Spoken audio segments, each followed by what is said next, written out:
Game Informer is coming back. They just shut down like what, a year ago? Well, guess what? They're back. They posted this tweet out saying that the entire team is returning and they can't wait to reconnect. Come join us to celebrate the best in games, the people who make games and the people who play games from around the world. So they left a link to learn more with a letter, and they have this beautiful video here. So let's go ahead and watch the We're Back video. We've got some big news to share today. Game Informer is back, and so is 100% of the team that was bringing you Game Informer. 100% of them is back. Who's funding this is what I want to know. Are they still aligned with GameStop? I'm curious. Or is George Soros funding this? When we shut down this past summer. That means production, design, video, editorial, everybody. Everything you loved about Game Informer before is coming back, but we're rethinking it and evolving it to be... Oh, great. Rethinking and evolving it. So spoiler alert, guys, they're probably going to be using buzzwords like modern, modern audience and all that bullshit. I think it's going to be worse and it's going to be woke, but let's continue. Bigger and better. Game Informer has been around since 1991, and yes, we were blipped out of existence for a couple months here, but we're back, and I'm really excited to pick up where we left off and ramp things up to be even better. Of course, we were devastated when Game Informer shut down this past summer because we loved working together as a team, but the thing that came as a shock was the outpouring of support and enthusiasm that came from you as readers and from people around the industry for what Game Informer had meant to them. So I did make a video talking about it, and I talked about how I did enjoy reading Game Informers and that I had a subscription because I was a GameStop Pro member for quite some time. But I remember reading it in the 90s, the early 2000s. It was a big part of gaming culture for quite some time, but I also gave the criticism that the magazine saw better days, that it started to become a shell of its former self. And of course, like with anything that involves people in the games journalist industry, certain agenda, certain narrative, certain things start to get platformed a little bit more than others that in the long run hurt companies, hurt publications even. So yeah, I did give it props, and you know, it was a big part of history for it to see vanished like that. Like they just did a sudden announcement that they were gone.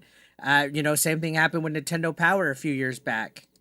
I personally received messages from people who talked about growing up reading Game Informer and being excited about getting that magazine in their mailbox every month. And I hope all the electronic publications and articles that they had on their website come back too. That was one thing that I was concerned about, is they just deleted the website, and every article that was written on there, that was all historical like documentation of things in the gaming industry. If they could bring that back, that's a W. And what that meant for them. And we felt that that meant something, and that it was something that was worth trying to fight for and preserve. So that's what we did. If you unfollowed us on all our platforms like YouTube or Blue Sky or Instagram, I don't blame you. We disappeared. If you unfollowed us on all of our accounts like YouTube, Twitter, Blue Sky, I don't blame you. It's like, that was a self-felt. But we have the keys back to all those accounts. They're active again, so go hit those follow buttons. All of that is coming back, including an all-new approach to Game Informer magazine, both in print and digital forms. Okay, so just confirmed they're going to have print form. So I'm guessing if they're still involved with GameStop, which they probably are, we're going to be getting printed copies if you're a pro member. So the short version is that Gunzilla Games purchased Game Informer. Game Informer now operates under an independent entity called Game Informer Inc. Game Informer Inc. So they aren't with GameStop anymore. Gunzilla bought them. Game Informer Inc. Independent thing. I've never heard of Gunzilla. Depending on who's in charge, again, a new approach is an interesting choice of words here. Editorial independence has been foundational for Game Informer ever since it was started back in the 90s, and it will continue to be a sacred element of our operation going forward. All of Game Informer's editorial content is 100% selected by our editorial team without any outside influence, including from the new owners. Okay, so without any outside influence, including from the new owners, that it's all 100% selected from their editorial.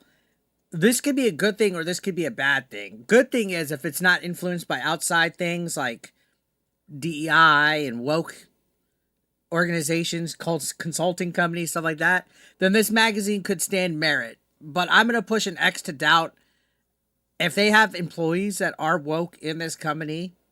Well, I know I'm triggering somebody watching this by saying that. If we have woke infected, brain rotted little wokies working for this company, we're still going to see nonsense, especially if the whole entire company is wokeified. But if they truly want to be neutral gaming journalists, they have the tools here if they're independent. So I'm still going to push X to doubt. In fact, that editorial integrity is something the new Editorial integrity. That's something you don't hear gaming journalists talk about often. owners insisted upon as strongly as we did. Our team today considers ourselves stewards of this legacy of Game Informer that has been built up over 30 plus years. I myself have had the good fortune to work with dozens of talented individuals who've come through over the 20 years I've been with the company and see the way that they have shaped and defined what Game Informer is all about. Stay tuned in the coming months for more information about the relaunch of our physical magazine. But in the meantime, you can go to GameInformer.com right now and catch up on a ton of reviews of games that came out while we were shut down. Okay, so they have new content at games that came out while they're shut down. So apparently they were still working, or I guess they did crunch time to get new content out. You know what?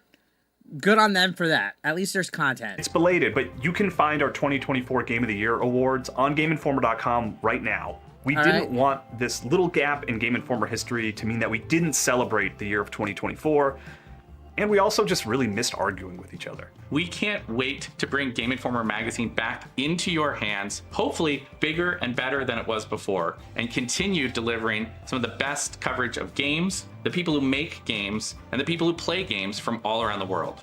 More robust membership and subscription offers are on the way in the coming weeks.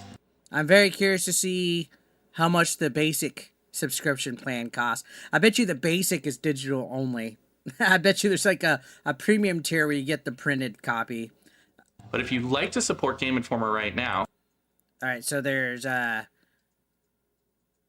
guess a ready up create account for their website. you can sign up for early benefits today. Thank you so much for watching this video and for your continued support of Game Informer. We are so glad to be back. We're so back, baby. All right, so as expected, they are getting a little bit of a pushback from people online. You can see people are saying, we're all thinking the same thing, probably going to be woke. Prove us wrong, says Jeremy Prime from D-Day Cobra. A lot of people are saying just discuss games, don't push AAA games just because they have an agenda you agree with, which is fair. If they keep their politics away, I think we might see some good stuff here. Review the game, not the people that made the game. Don't try to destroy publishers that have a different view of politics than you. Follow these points and people will listen. This is all fair criticism. How did 100% of the staff not get another job? I'm not being mean. I'm just skeptical. We've been lied to before. That is an actual good fucking point by Mean Bastard. 100% of the staff didn't get jobs this whole time? Weird. American Nerd says, welcome back. Please be impartial and respectful of both sides. Don't make it woke, please. This will be G4 2.0, lame and gay. Unless you're committed to honest, neutral reporting and pro-gamer reviews, I don't give a shit, but if you are, great. Yeah, they have a lot of shoes to fill. People are already expecting the worst, which is natural. Please write more activism. Surely the fabled modern audience will pay attention this time. That's a good one. Please don't cater to the modern audience, Game Informer. Please don't. So, I'm still very curious on this. I'm very curious about this because it could be a good thing and a bad thing that it's 100% entirely independent. They just need to keep their politics out of it. Completely honestly, if they're able to do that, if they're able to keep their politics out, we should be fine. But knowing the state of the gaming journalist industry, these people are all deranged from Trump. They're all deranged from Grums. They're all same ilk, as Kotaku would say. But I'm very curious to see how this turns out. So let's keep an eye on this. you know what? People got their jobs back. Maybe the gaming industry might have a chance here, but I'm going to push X to doubt. What do you guys think?